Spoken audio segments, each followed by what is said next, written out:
ईश्वर पर विश्वास रखने वालों के लिए अद्भुत कथा भाग 4। लालच का अंत और ईश्वर का न्याय। अगली सुबह पूरा गांव मोहन के खेत के पास इकट्ठा था।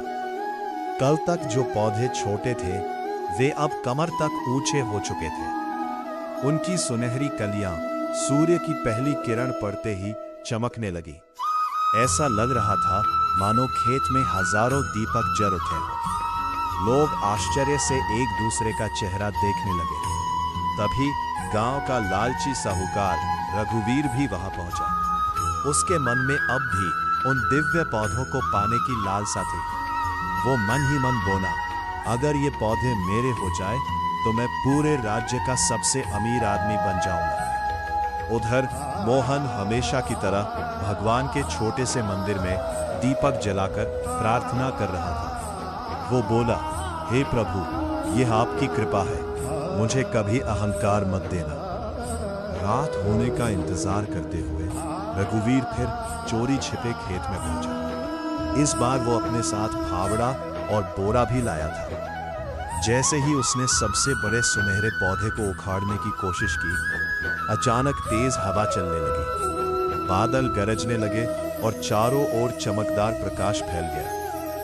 रघुवीर डर गया, लेकिन लालच ने उसे पीछे नहीं हटने दिया।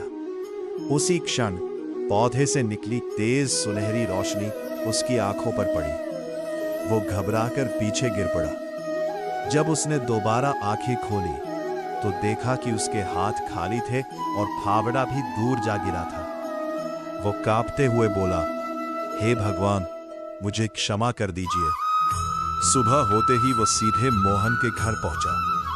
गांव के सभी लोगों के सामने उसने अपने किए की सच्चाई स्वीकार कर ली। उसने सिर झुकाकर कहा, मोहन, मैंने लालच में आकर तुम्हारे खेत से पौधे चुराने की कोशिश की, लेकिन ईश्वर ने मुझे मेरी गलती का एहसास करा दिया।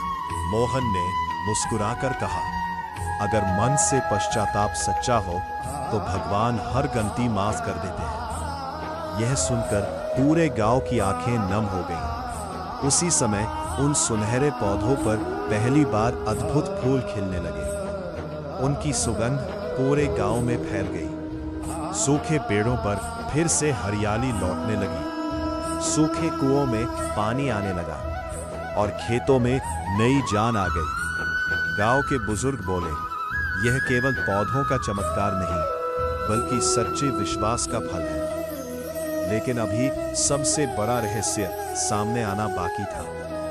कुछ ही दिनों में उन दिव्य फूलों से एक ऐसा वरदान मिलने वाला था जो केवल मोहन ही नहीं, पूरे गांव का भविष्य हमेशा के लिए बदल देगा। भाग 4 समाप्त।